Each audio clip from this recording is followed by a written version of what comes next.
Misaka og 300% ang kaso sa sunog sa Davao City niadtong tuig 2023 kung itandi ang kaso niadtong tuig 2022. Sa datos sa Bureau of Fire Protection na matikdan nga paspas ang pagtaas sa kaso sa sunog sa milabayng tuig. Residential ang naguna sa datos sa BFP nga sagad masunugan.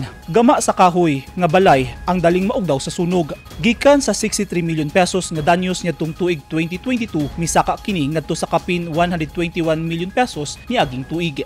Matud ni Fire Inspector Ramil Giliado, sagad sa masunugan nga lugar, piot ang dalan hinungdan nga maglisod ang mga bumbero sa pagsulod sa ilang fire truck. Sa mga dalan nga tag 4 metros ang clearance, gihimong garahe sa mga residente, hinungdan nga madilatar ang pagresponde sa mga bumbero. Sumala sa BFP, electrical short circuit ang sagad sinugdanan sa kalayo. Sa pipila ka mga kaso, mga bata ang nagdula og kalayo gamit ang lighter o posporo ug napasagdan nga baga sa mga kalan ug abuhan.